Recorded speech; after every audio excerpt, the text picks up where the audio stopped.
हमने कल कही भैया ब्रजवासी हैं, मीठो कम नहीं छोड़ेंगे, ने ज्यादा ही देंगे। होठ चुपक जाए कम से कम इतना तो रखेंगे। प्रमुख सखी ने जन्म लियो है, प्रमुख सखी ने जन्म लियो है। श्री चंद्र कला ताको नाम दियो है, श्री चंद्र कला ताको नाम दियो है। निकुंज में आई प्रेम बहार, निकुंज में आई प्रेम बहार। आज सर्वेश्वरी आई है, आज सर्वेश्वरी आई है। और सिय पिय प्यारी अवध बिहारी, सिय पिय प्यारी अवध बिहारी। संग मिल करें केली रस भारी, संग मिल करे केली रस भारी। जाऊं बार बार बलिहार, जाऊं बार बार बलिहार। आज सर्वेश्वरी आई है, आज सर्वेश्वरी। श्री जानकी नाथ जी के केली रस को विस्तार करने के लिए प्रकट भई हैं श्री चंद्रकला जी। और कलयुग में ये अग्र अली हैं, कलयुग में ये अग्र अली। इसी कलिकाल में ये श्री अग्रदास जी के रूप में पधारे। बधाई है आप सब रेवासा वासीन को, बधाई है यहाँ विराजमान सब लोगन को। ऐसी श्री चंद्रकला जी ऐसे रेवासा धाम में पधारी हैं, और आप उस रेवासा धाम में बैठे हैं, यहाँ की मिट्टी को, यहाँ की रज को अपने माथे से लगा रहे हैं, यहाँ को प्रसाद पा रहे हैं, यहाँ बैठ करके उनके जानकी नाथ जी को दर्शन कर रहे हैं। आपको सौभाग्य है। कलयुग में ये अग्र अली हैं, कलयुग में ये अग्र अली है। श्री जानकी नाथ इनकी निधि है, श्री जानकी नाथ इनकी निधि है। परम पूजनीय श्री कृष्णदास बिहारी जी ने ठाकुर जी प्रदान किए, श्री जानकी नाथ जी प्रदान किए, और कही कि इनकी सेवा को विस्तार करो। महाराज जी हम 2 दिन पहले दर्शन करने गए तो पुजारी जी तो थे नहीं, कोई और थे, तो वो बता रहे थे ये जानकी जी हैं, ये राम जी हैं, और यहाँ पे ये भरत जी हैं, और श्री लक्ष्मण जी हैं, शत्रुघ्न जी नहीं है। मैंने कि शत्रुघ्न जी क्यों नहीं? बोले क्योंकि हमारे श्री अग्रदास जी जो थे वो शत्रुघ्न जी के रूप थे। अब मैं बड़े संकोच में, मैंने कि अग्रदास जी शत्रुघ्न जी के रूप तो नहीं है, वो तो श्री भरतलाल जी के, क्योंकि अब इसमें भी आगे लीला है कि ये निज सखियां रस केली कर रही हैं। क्यों? क्योंकि श्री प्रिया प्रियतम को विस्तार करना है, और फिर ये निज सखियां सबको सुख देने के लिए रूप धारण करके आई हैं, तो उसमें श्री चंद्रकला जी भरत जी के रूप में आई हैं, श्री चारुशिला जी जो हैं ये हनुमान जी के रूप में आए हैं, श्री लक्ष्मणा जी जो हैं वो लक्ष्मण जी के रूप में आई हैं, और सुभगा जी शत्रुघ्न जी के रूप में आए हैं। तो इन नातों से तो अग्रदास जी तो श्री भरतलाल जी हुए। अब मैंने कही भाई ऐसे कैसे है सब? फिर बाद में उसकी पुष्टि पूज्य महाराज जी के आज के सुबह के प्रवचन से हुई। जब हम लीला देख रहे थे तब महाराज जी कल से ऐसे संयोग बन नहीं पाया कि मैं आपसे जिज्ञासा करूं महाराज जी ऐसे कैसे, पर आज जब हम लीला सुन रहे तो वहीं प्रसंग से आप कह रहे थे कि क्योंकि श्री कृष्णदास बिहारी जी श्री शत्रुघ्न जी के अवतार हैं, और इसलिए उन्होंने सेवा निधियों में अपना रूप उनको प्रदान नहीं किया, इसलिए शत्रुघ्न जी नहीं है, तब वो भाव पुष्ट हुआ। तो वास्तव में अब ये सब कड़ियां आपको जोड़नी पड़ेंगी। श्री चंद्रकला जी श्री भरत जी के रूप में अयोध्या में जी श्री राघव जी की सेवा में विराजमान हैं।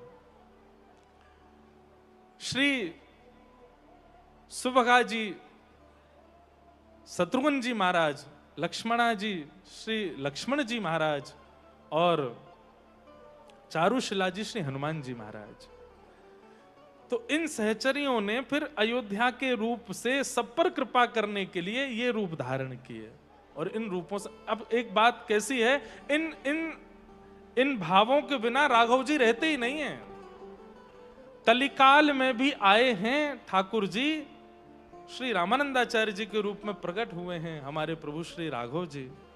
और तब भी अपने उन सहचरियों को, अपने उन सहचरियों के ही भाई स्वरूपों को ठाकुर जी ने पुनः यहां प्रकट करवाया।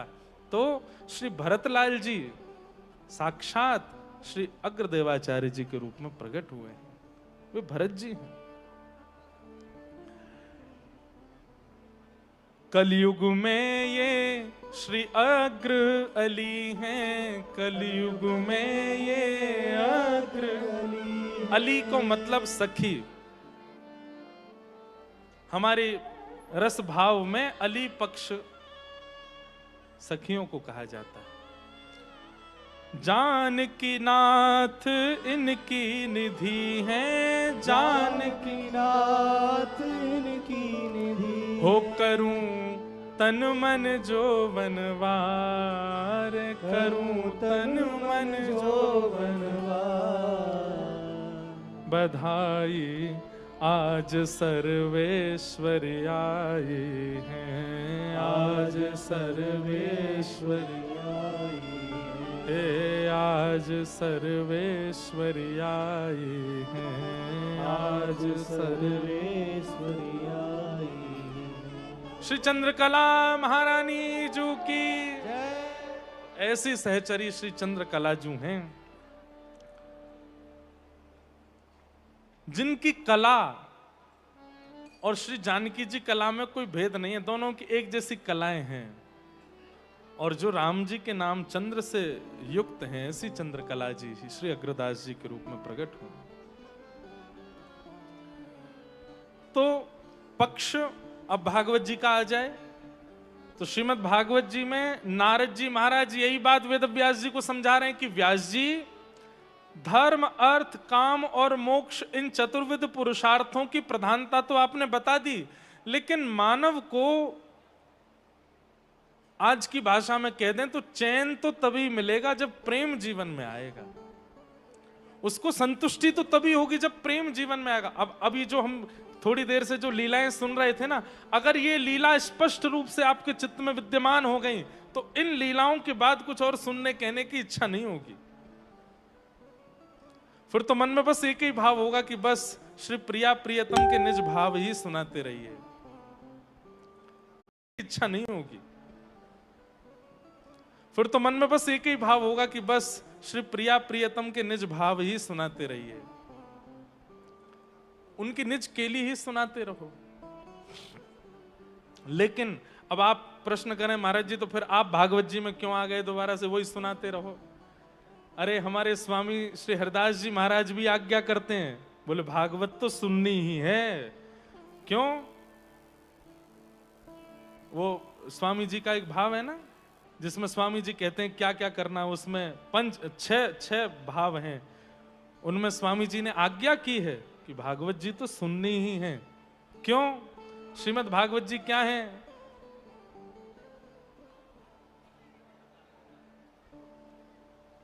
मूल आधार।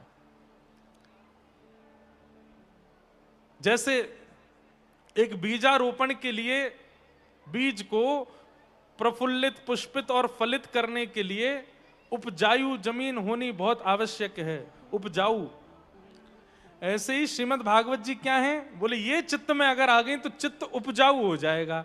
फिर जितने भी रस भाव सुनाए जाएंगे, जितने भी रस बीज पिरोए जाएंगे, वो सब पुष्पित फलित और वृक्षित अपने आप हो जाएंगे। इसलिए भागवत जी का आश्रय लेना तो बहुत आवश्यक है, क्योंकि इनके बिना आश्रय के ये प्रेम रस आपके चित्त में आके चला जाएगा, टिकेगा नहीं। समझ रहे हैं हमारी बात को? नारद जी महाराज ने व्यास जी से कहा कि अब आप ऐसी कुछ लीला प्रकट करो जिनसे प्रेम प्रधान हो। और तब श्री व्यास जी ने समाधिनानुस्मरतत विचेष्टितम,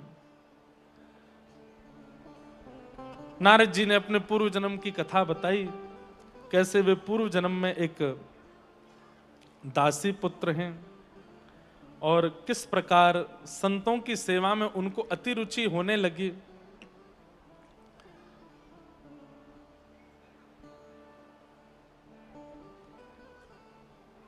चातुर्मास करने के लिए संत जन पधारे थे, उनकी सेवा में श्री नारद जी महाराज रहे अपने पूर्व जन्म में, और उसी से ही ऐसी स्थिति बन गई कि अब उन संतों के बिना रह नहीं पा रहे हैं।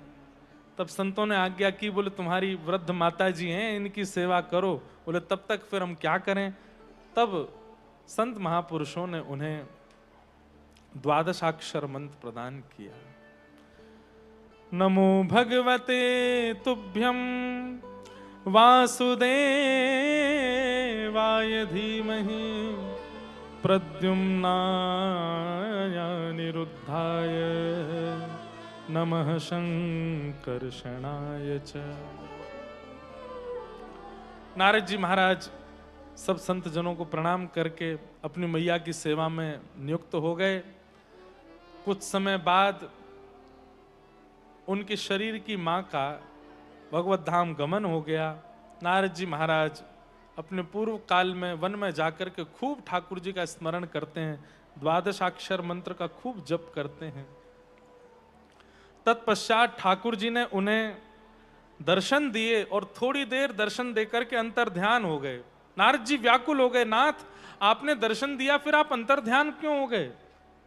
ठाकुर जी ने आज्ञा की, बोले कि अभी और परिपक्वता लाइए, अभी और आप ध्यान कीजिए और स्मरण कीजिए, हमारी प्राप्ति के लिए जो अवधि आवश्यक है उसको पूर्ण कीजिए, तब आपको हमारी प्राप्ति होगी।